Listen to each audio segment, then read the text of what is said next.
Bismillahirrahmanirrahim. Assalamualaikum warahmatullahi wabarakatuh. Alhamdulillah, lahun ni'matu wa lahul fadlu wa lahul thana'ul hasan. Wassalawatullahi al-barrir rahim wal malaikatil muqarrabin ala sayyidil mursalin Muhammadin wa ala alihi wa sahbihi at-tayyibin at-tahirin. Allahumma la sahla illa ma ja'altahu sahla wa anta ya hayyu ya qayyum taj'alul hazna idza syi'ta sahla. Allahumma akrimna bil ikhlasi fid niyyati wal qawli wal amal. Para jamaah sekalian yang dirahmati oleh Allah, marilah kita memanjatkan puji syukur kepada Allah karena pada sore hari ini Allah masih memberikan kita kekuatan, masih memberikan kita hidayah sehingga kita dapat meneruskan kajian kita ini dalam keadaan sehat. Ya, sholawat serta salam semoga tetap tercurahkan kepada baginda Nabi Muhammad Shallallahu Alaihi Wasallam. Sebelum kita mulai, marilah kita menata niat kita ngaji ini karena Allah Subhanahu Wa Taala. Jadi kita sudah sampai pada bab tentang bab bertiga. Kemarin kita sudah menjelaskan sedikit bahwasanya pada zaman muallif itu kemarin kita jelaskan banyak sekali orang yang terlibat dalam masalah perkataan, sehingga banyak sekali orang-orang pada waktu itu mengeluarkan kata-kata dan dengan kata-katanya yang kufur dia tidak menyangka bahwasanya itu menyebabkan dia keluar dari Islam. Karena sesuai dengan sabda Nabi Muhammad Shallallahu Alaihi Wasallam kemarin, innal abda la yatakallamu bil kalimati la yara biha ba'san yahwi biha fin nari sab'ina kharifah. Ini diriwayatkan oleh Imam At-Tirmidzi dan dianggapnya adalah sebagai hadis hasan. Dan semakna searti dengan hadis tersebut hadis yang diriwayatkan oleh Imam Al-Bukhari dan Muslim. Mari kita jelaskan. Intinya pada sabda Nabi Sallallahu Alaihi Wasallam tersebut bahwasanya banyak orang yang berkata dengan perkataan yang kufur. Dengan perkataan tersebut, meskipun di situ tidak ada kata-kata kufur, maka dengan perkataan tersebut dia telah jatuh, dia tidak menyadari, dia tidak menyangka dengan perkataan tersebut bisa menyebabkan dia jatuh dalam dasar neraka yang untuk nyampe pada dasar neraka tersebut butuh 70 tahun perjalanan. Para ulama mengatakan bahwasanya dasar neraka itu hanya dikhususkan kepada orang-orang yang tidak beriman kepada Allah Subhanahu Wa Taala. Kemudian juga kita jelaskan kemarin bahwasanya dari sabda Nabi tersebut, innal abda la yatakallamu bil kalimah la yara biha ba'san. Jadi dalam tanda kurung kalau kita buka kurung, dalam kurung la yara biha ba'san, kata-kata tersebut yang artinya kalau kita itu adalah tidak menyadarinya. Dari situ diambil 3 poin. Apa 3 poin tersebut? Pertama, tidak disyaratkan ketika seseorang tersebut itu mengatakan kata kufur. Apa itu? Untuk jatuh kepada Islam tidak disyaratkan. Apa? Pertama adalah mengetahui hukumnya. Hukum apa? Hukum perkataan tersebut menyebabkan dia keluar dari Islam atau tidak. Itu tidak disyaratkan. Yang kedua, tidak disyaratkan adalah insyirahus sadr, yaitu lapang dada.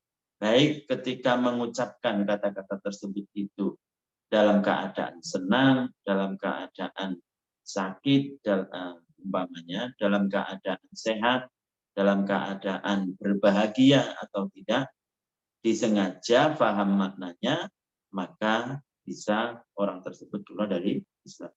Kemudian yang ketiga, tidak disyaratkan untuk jatuh dalam kekufuran dari hadis tersebut itu adalah meyakini teks yang ia ucapkan meskipun hanya sekedar ucapan tanpa meyakininya, asalkan itu tadi dia mengerti makna, faham makna, dan disengaja, maka bisa keluar dari Islam. Tidak seperti apa yang disebutkan oleh namanya Said Sabiq dalam kitabnya Fiqhus Sunnah. Dia mengatakan bahwasanya seseorang itu tidak akan dianggap keluar dari Islam kalau dia itu tidak sengaja untuk keluar dari Islam. Jadi harus sengaja begitu. Harus dia mengatakan itu saya keluar dari Islam. Atau dalam artinya itu bahwasanya seseorang tidak akan dihukumi Islam kecuali dia itu ketika itu dalam keadaan insyirahus sadr, dalam keadaan bahagia tetap mengucapkan, maka itu bisa keluar dari Islam. Jadi kalau ada orang yang mengucapkan tapi hatinya masih menganggap dia itu Islam, maka meski apapun yang ia ucapkan itu tidak akan pengaruh, begitu kasarnya begitu. Jadi apapun yang ia ucapkan selama hatinya masih mutmainnun bil iman, masih dalam keadaan beriman kepada Allah Subhanahu wa taala.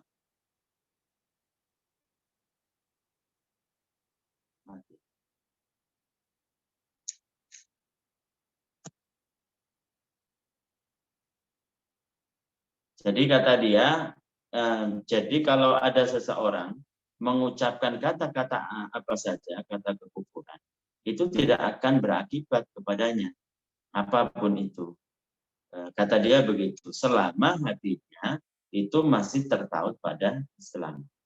Pertama, kita jelaskan bahwasanya jelas itu bertentangan dengan hadis Nabi la yara biha ba'san tadi. Meskipun di situ orang tidak menyadari apa yang ia ucapkan itu bisa dengan mengeluarkan dari dia Islam, mengeluarkan dia dari Islam, maka tetap Nabi Muhammad itu menghukumi dia keluar dari Islam. Itu yang pertama. Yang kedua, dia yang berdalih bahwasanya ada ayat Al-Quran yang menjelaskan itu. Apa itu? Kemarin kita jelaskan sedikit potongan ayat.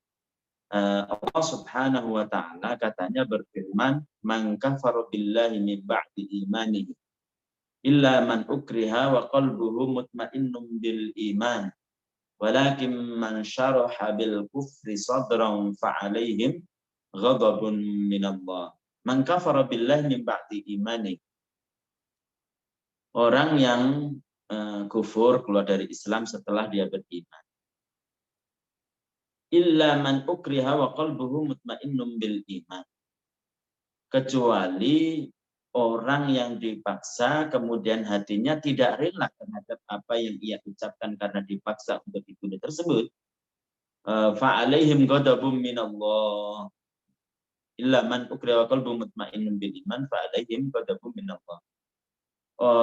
Orang yang tadi man kafara billahi min ba'di imanihi wa qalbuhu illa man ukriha wa qalbuhu mutmainnun bil iman walakin man syaraha bil kufri sadran fa alaihim, akan tetapi bagi orang yang lapang dada walakin man syaraha bil kufri sadran fa alaihim, maka ini yang akan mendapatkan azab dari Allah. Di situ kan seakan-akan bahwasanya karena ini yang menjadi dalih orang itu, bahwasanya katanya orang yang mengucapkan kata-kata kufur, kemudian dalam hatinya itu tidak lapang dada, maka tidak akan mendapatkan azab dari Allah. Artinya tidak akan dihukumi keluar dari Islam. Karena walakin man syaraha bil kufri sadran fa alaihim ghadabun. Di sini yang mendapatkan ancaman dari Allah, kata dia, itu mendapatkan ancaman siksa dari Allah, itu adalah orang yang ketika mengucapkan dalam keadaan hatinya itu lapang dada. Makanya kata dia, kalau ada orang mengucapkan kufur, kemudian dia dalam keadaan tidak lapang dada, dalam keadaan susah, dalam keadaan tidak berbahagia, dalam keadaan bete dan lain sebagainya, maka kata dia itu tidak tidak keluar dari Islam. Maka kita jawab bahwasanya penjelasan itu tidak seperti itu. Kenapa? Karena ayatnya itu yang pertama sebelum ini itu menjelaskan tentang illa man ukriha wa qalbuhu mutmainnun bil iman.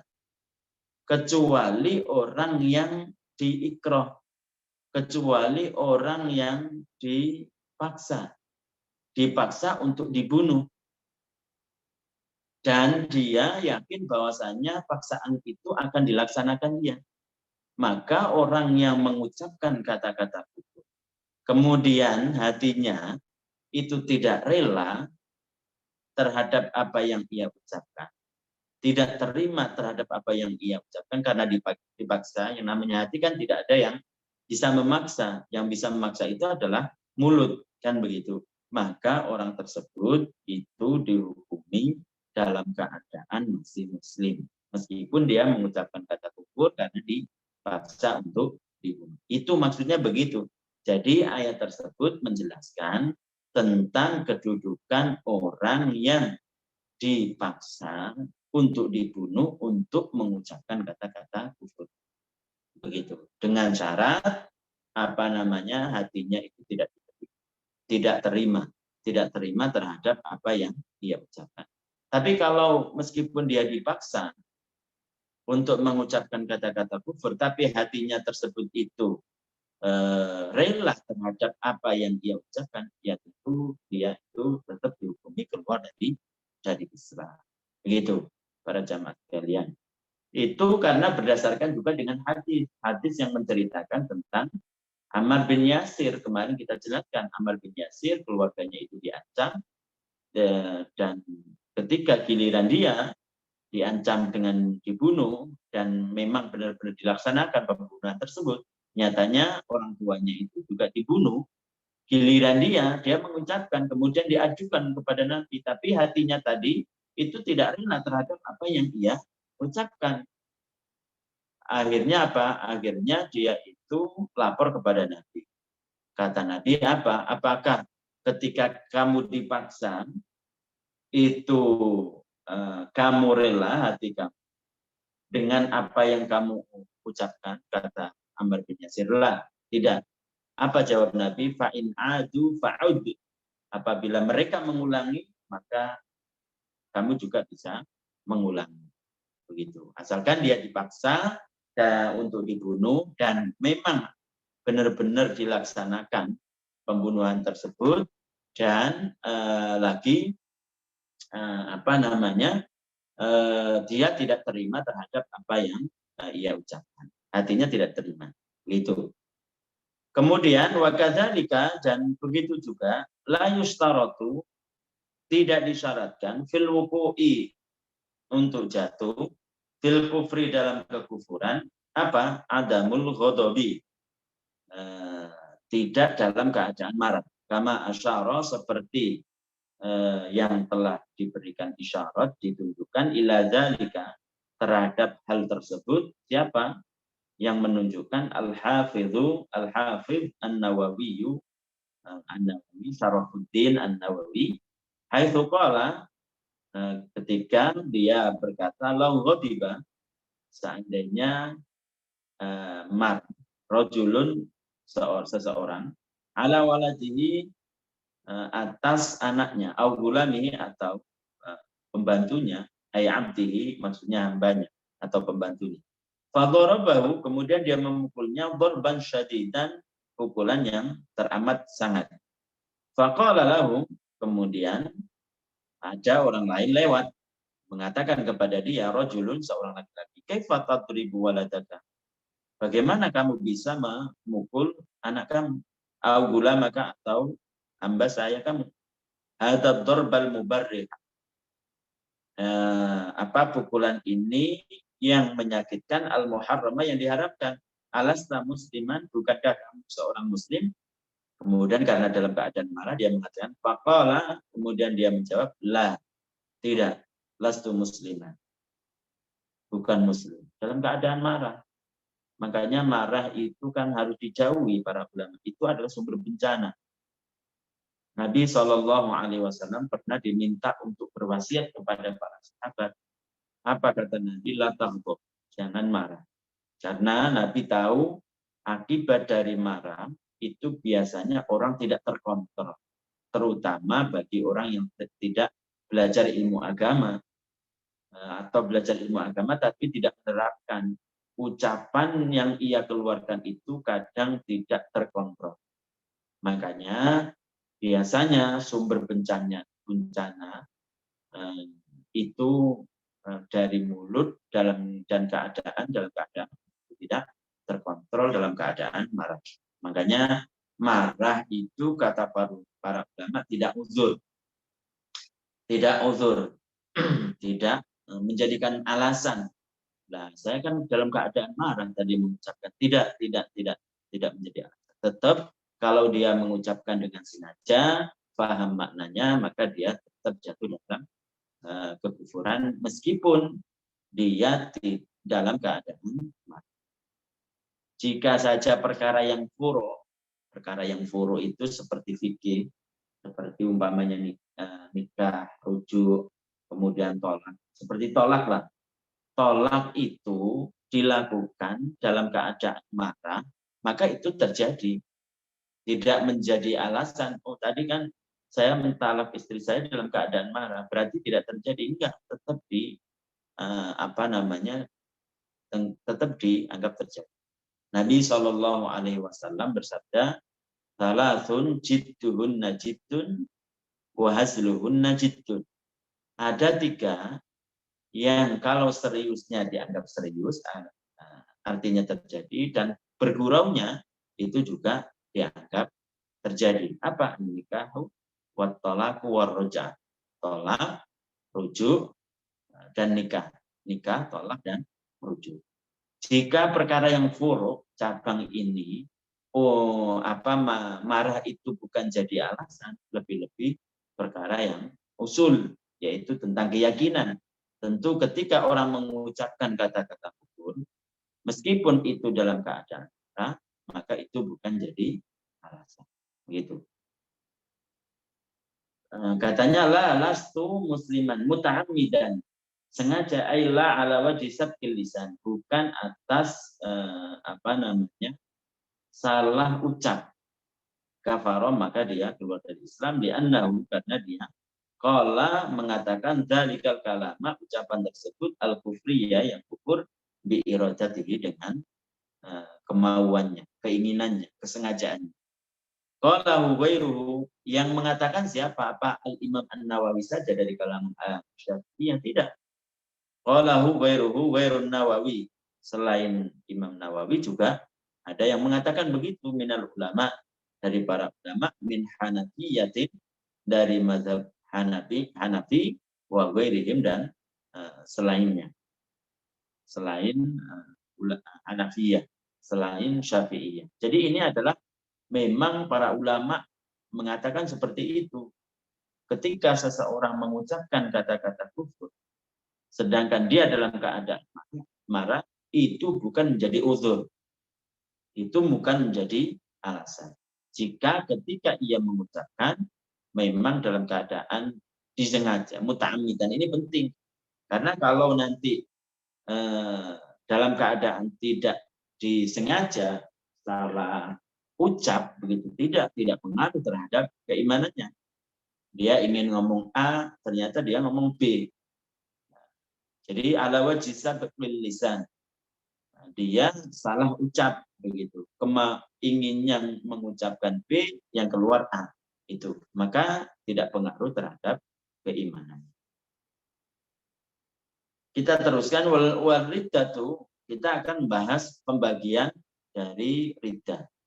Dan ini tentu bukan perkara-perkara yang hanya ada di Sulamut Taufik saja. Semua kitab-kitab yang Syafi'iyah, yang selain Syafi'iyah, kalau itu membahas masalah ar-riddah, maka mereka akan membagi perkara yang menyebabkan orang tersebut keluar dari Islam, itu 3 perkara.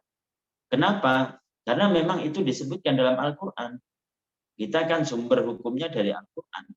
Kita sumber hukumnya kan dari hadis. Makanya ketika ulama-ulama, baik itu Syafi'iyah, orang-orang yang bermadzhab Syafi'i, ataupun Hanafiyah, orang-orang yang bermadzhab Hanafi atau selainnya, ketika nyampe pada bab ar-riddah, mereka akan membagi riddah itu menjadi 3 bagian. Seperti dalam kitab ini, kitab Sulamat Taufik ila mahabbatillahi ala tahqiq. Disebutkan di sini wariddatu salasatu aqsamin. Riddah itu ada 3 bagian. Kama qassamaha, seperti yang telah dibagi atau telah membagi menjadi 3 bagian ulama al-madzhab, ulama-ulama al-madzhab al-arba'ati yang 4, Hanafiyah, Malikiyah, kemudian Hambaliyah, Syafi'iyah. Mithlun Nawawi, seperti Imam An-Nawawi, wa ghairihi, dan selain Imam An-Nawawi, min Syafi'iyatin, dari ulama-ulama mazhab Syafi'i, wa Hanafiyatin, dan ulama-ulama mazhab Hanafi, wa ghairihim, dan selainnya. Minal ulama'i, dari ulama-ulama yang lain. Al-qismul awal, bagian yang pertama, i'tiqadatun, yaitu keyakinan. Mahallu hal qalbu, tempatnya ada di hati. Jadi bagian yang pertama, salah satu tempat yang menyebabkan orang tersebut keluar dari Islam itu adalah keyakinan. Keyakinan. Dan keyakinan itu tempatnya di hati.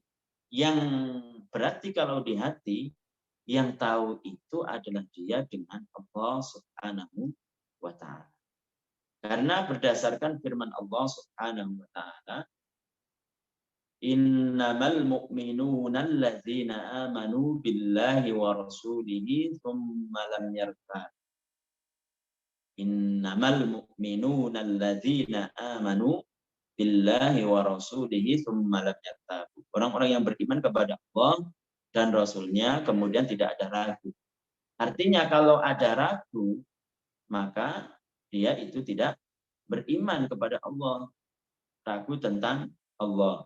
Ragu tentang Nabi Muhammad. Allah itu kuasa atau tidak, ragu. Allah itu ada atau tidak, ragu. Nabi Muhammad itu utusan yang terakhir atau tidak, ragu. Maka orang tersebut itu bisa keluar dari Islam. Makanya itu ragu. Nah, summa lam yartabu, kemudian mereka tidak ragu. Lam yasyukku, syak, tidak ada keraguan dalam hatinya. Nah, ini tempatnya ada di hati karena berdasarkan ayat tadi. Kemudian wal qismus tsani af'al. Nah, bagian yang kedua itu adalah perbuatan-perbuatan. Mahallu hal jawarihu. Tempatnya itu adalah jawarih, anggota badan. Ini bisa dilihat dari kita kalau perbuatan. Dalilnya dari mana? Dari ayat Al-Quran. Allah Subhanahu wa ta'ala berfirman, la tasjudu lisyamsi wala lil qamar. Janganlah kalian sujud pada matahari dan bulan. Kalau ada seseorang tersebut menyembah matahari atau menyembah bulan, maka itu bisa menyebabkan dia keluar dari Islam karena menyembah selain Allah. Karena menyimpang, tidak mengindahkan perintah Al-Quran, janganlah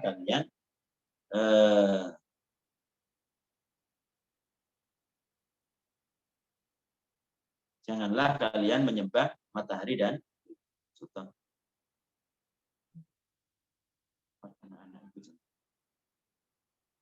La tasjudu lisyamsi wala lil qamar. La tasjudu lisyamsi wala lil qamar. Dalilnya adalah firman Allah Subhanahu wa ta'ala, janganlah kalian menyembah matahari dan bulan. Kalau ada orang menyembah matahari dan bulan, berarti dia telah menyimpang dari perintah Allah Subhanahu wa ta'ala. La tasjudu lisyamsi wala lilqamar. Kemudian wal qismut tsalitsu, yang bagian yang ketiga, aqwalun, perkataan-perkataan. Ada penyebab orang tersebut keluar dari Islam itu dari perkataan, dan ini sangat-sangat banyak kata para ulama. Karena berdasarkan hadis tadi, hadis yang menyebabkan seseorang keluar dari Islam karena perkataan. Itu kemarin. Dalilnya mana? Bahwasannya sebagian dari perkara yang menyebabkan orang tersebut keluar dari Islam adalah ucapan firman Allah Subhanahu wa taala, yahlifuna billahi ma qalu wa laqad qalu kalimatal kufri wa kafaru ba'da islamihim. Yahlifuna billahi ma qalu wa laqad qalu kalimatal kufur. Mereka telah mengatakan kata-kata kufur. Wa laqad qalu kalimatal kufri wa kafaru ba'da islamihim, dan mereka keluar dari agama setelah mereka Islam. Berarti apa? Memang dari mulut itu ada yang menyebabkan orang keluar dari Islam. Dalilnya pembagian itu bahwasanya termasuk dari perkara yang menyebabkan orang tersebut keluar dari Islam adalah mulut, dari mulut, itu firman Allah Subhanahu wa taala.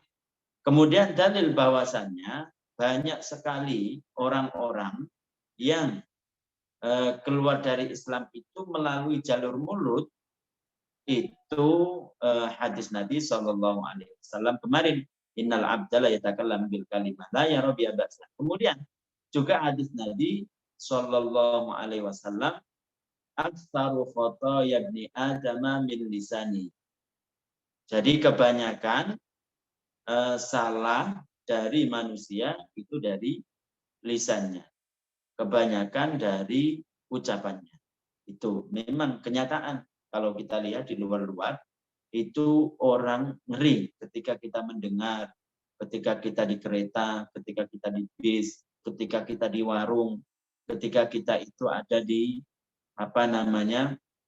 di pinggir jalan dan lain sebagainya, kita ngobrol atau kita nggak ngobrol, ketika kita itu berdiri di sekeliling orang-orang, itu Masya Allah ucapan-ucapannya, karena mereka tidak belajar, terutama tidak belajar tentang ilmu akidah, tidak terkontrol. Jadi ucapan-ucapannya itu tidak disaring, tidak melalui ilmu, sehingga apapun bisa keluar dari mulutnya. Apapun bisa keluar dari mulutnya. Kita alhamdulillah orang-orang yang belajar ilmu agama, kita selalu melarikan atau kita larikan ketika kita mau berbuat, kita mau berucap, kita mau meyakini, sekalipun tidak ada yang melihatnya kecuali Allah Subhanahu wa taala, selalu kita larikan pada agama. Benar nggak apa yang kita ucapkan? Jangan-jangan bisa menyakiti orang lain. Itu. Maka kita larikan seperti itu sebagai orang yang belajar ilmu agama. Sehingga para ulama mengatakan bahwasanya lebih baik itu diam daripada berbicara, yang berbicara tersebut itu bisa mengakibatkan pembicaraan itu menyakiti orang lain. Kalau pembicaraan itu adalah perkara yang baik, seperti ceramah tentang ilmu agama seperti ini, ya silakan. Tapi kalau pembicaraan atau berbicara itu tentang perkara-perkara yang maksiat, maka lebih baik dia. Ya lisanu dikatakan oleh para ulama, alaika bitulis somti, alaika bitulis somti, kepada kalian semua supaya memperbanyak, supaya selalu diam. Ya sahibal hijjah, bagi orang yang mempunyai akal sehat. Kita selamat di dunia wal akhirah, supaya kalian selamat di dunia dan akhirat. Itu. Dikatakan lagi oleh dalam kitab-kitab ulama, ya lisanu kul khairan tagnam wasfut an syarrin taslam. Ya lisanu kul khairan tagnam waskut an syarrin taslam. Wahai lisan, kul khairan, katakan baik, tagnam, maka kamu akan memperoleh banyak pahala. Waskut an syarrin taslam, kalau masalah kejelekan, diamlah, maka kamu akan selamat. Maka kamu akan selamat.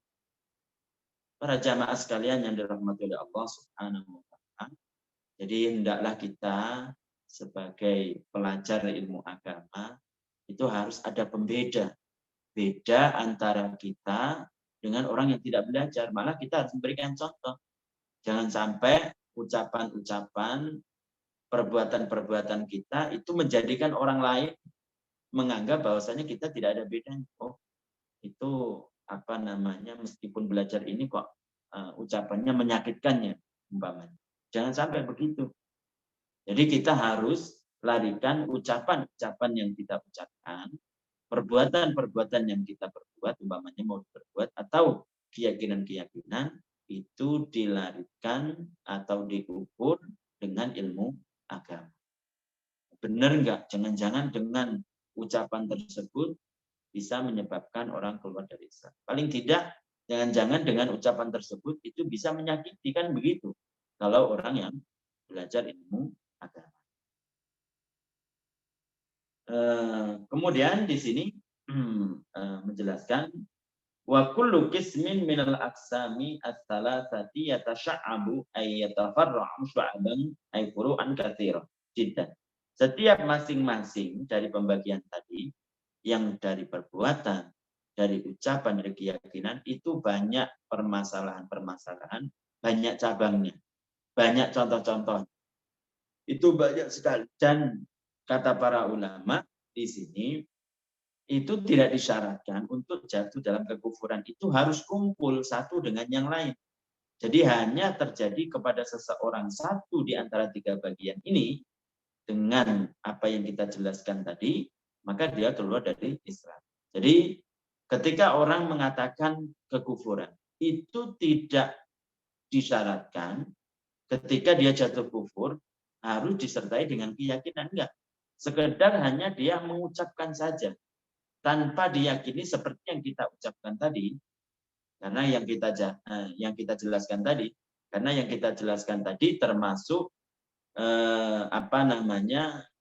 dari makna hadis Nabi la ya rabbi ba'san, itu adalah tidak disyaratkan untuk meyakini lafaz teks yang ia ucapkan, tidak disyaratkan begitu. Jadi pembagian tiga ini terjadi kepada seseorang hanya satu, maka dia bisa keluar dari Islam. Jadi tidak harus dia itu keluar dari Islam harus ada dua atau tiga, enggak. Sekedar satu terjadi kepada seseorang, maka bisa mengeluarkan orang tersebut dari Islam. Para jamaah sekalian yang dirahmati oleh Allah Subhanahu wa Ta'ala, kita lanjutkan. Faminal amthilati, dan termasuk contoh-contoh alal qismi, atas bagian al-awwali yang awal, al-kufri li'tiqadi, yang kufur dari keyakinan, asyakku, ragu fi wujudillahi, tentang adanya Allah, au fi wahdaniyatihi, ragu tentang bahwasanya Allah tidak ada sekutu baginya, au mukhalafatihil hawadits, ragu tentang bahwasanya apakah Allah itu ada tidak sama atau sama, ragu tentang Allah Ta'ala kuasa atau tidak, ragu tentang Allah Subhanahu wa Ta'ala yang menciptakan atau tidak. Itu kalau ragu seperti itu, maka bisa mengeluarkan orang dari Islam. Kalau ragu itu berarti kan didul iman. Iman itu apa sih? Yakin jazim. Ya kan begitu, al-yakinul jazim. Jadi keyakinan yang menancap, tidak ada keraguan. Itu namanya iman. Mukmin, orang yang yakin tentang kebenaran bahwasanya tidak ada Tuhan lain kecuali Allah. Kalau dia itu ragu, berarti ya bukan iman, bukan keyakinan yang tanpa disertai dengan ragu. Bukan keyakinan yang menancap, berarti itu adalah keraguan. Begitu. Makanya di sini orang yang ragu tentang adanya Allah, dunia ini ada yang menciptakan atau tidak, Allah itu ada atau tidak, Allah Ta'ala itu menciptakan atau tidak, Allah itu menciptakan segala sesuatu atau tidak, itu kan bentuk ragu. Maka orang yang ragu seperti itu bisa keluar dari Islam. Karena bertentangan dengan hakikat keimanan. Hakikat keimanan adalah al-yaqinul jazim, yaitu yakin yang menancap, yang tidak ada keraguan. Kalau ragu berarti bukan yakin. Kan begitu, berarti bukan iman. Awisyakku fi sidqi rasulihi, atau ragu tentang benarnya utusnya Nabi Muhammad sallallahu alaihi wasallam, au risalatihi, atau diutusnya. Ka'an syakka hal huwa Rasulullah aula. Seperti dia ragu apakah Nabi Muhammad itu adalah utusan Allah atau tidak. Itu termasuk contoh-contoh dari keyakinan. Ragu, yakin itu kan tempatnya di hati. Makanya contoh dari keyakinan yang bisa menyebabkan orang keluar dari Islam itu adalah ragu. Ragu tentang adanya Allah. Ragu tentang Nabi Muhammad apakah utusan atau tidak. Nah, ragu tentang apakah Nabi Muhammad itu utusan yang terakhir atau tidak.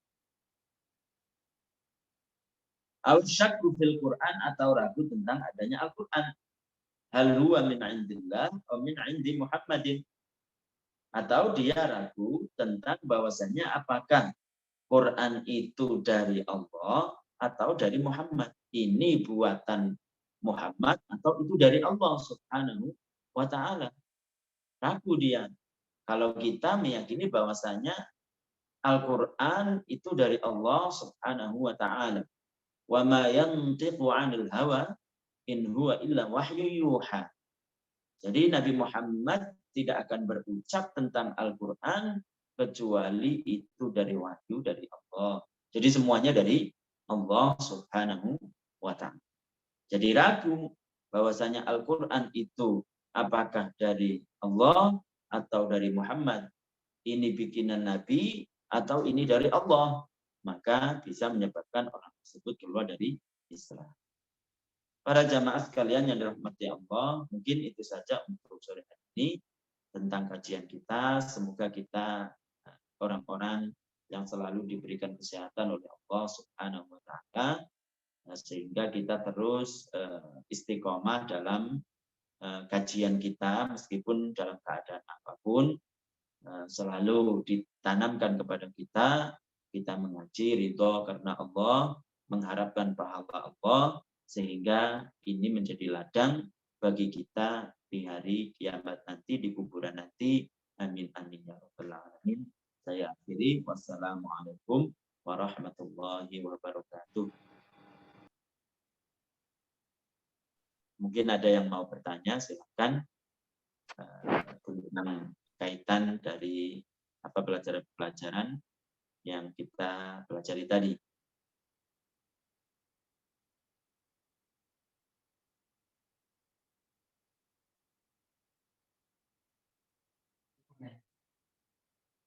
Ya. Kan tadi dikatakan jika kita mengucapkan itu kita jatuh terhadap kekufuran itu ya, meskipun dalam keadaan marah. Kalau dalam keadaan itu kan juga mengatakan memberikan contoh. Lah itu nanti ada pengecualian. Nanti disebutkan oleh para ulama ketika ada seseorang mengatakan kekufuran tapi itu adalah hikayat, menceritakan, maka itu tidak termasuk. Wa qalatil yahudu Uzairun ibnullah, itu kan dalam Al-Qur'an. Orang Yahudi itu berkata, dan kita sering mengatakan dalam Al-Qur'an, apakah seseorang yang mengaji dalam Al-Qur'an tentang bahwasanya wa qalatil yahudu Uzairu ibnullah itu menjadi keluar dari Islam, kan itu dalam bentuk menceritakan hikayah. Maka kata para ulama, kalau ada seseorang yang menceritakan tentang kekufuran orang lain, maka itu tidak jatuh dalam kekufuran. Seperti dalam Al-Quran tadi tentang menceritakan tentang Uzair. Kata orang Yahudi, Uzair itu anak Allah Subhanahu wa ta'ala. Maka itu tidak. Jadi pertanyaannya tadi, kalau sedang mengajar ataupun apa begitu, maka mengajar mengucapkan kata-kata itu. Kalau mengajarnya itu mengutip, menghikayahkan, menceritakan, nanti dijelaskan bagaimana cara ketika seseorang tersebut itu apa namanya, ketika mengajar tidak, ketika mengucapkan kufur itu tidak keluar dari Islam. Jadi harus adatul hikayah. Qalat, dalam buku ini mengatakan, umpamanya seperti itu. Dalam jurnal ini orang mengatakan. Maka itu harus ada seperti itu. Harus ada seperti itu supaya orang tersebut itu tidak jatuh dalam kekufuran. Jadi dilihat mengajar kemudian mengatakan kekufuran itu konteksnya apa, menceritakan apa memang dari dia. Kalau dari dia ya tentu apa namanya, orang tersebut bisa keluar dari Islam. Mungkin itu yang bisa disampaikan. Mari kita baca tahlil, sholawat dan istighfar. La ilaha illallah. Allahumma salli ala sayyidina Muhammad wa ala alihi wa sahbihi wa sallim. Rabbi gfirli wa liwalidayya wal mu'minina wal mu'minat. Barakallahu fiikum.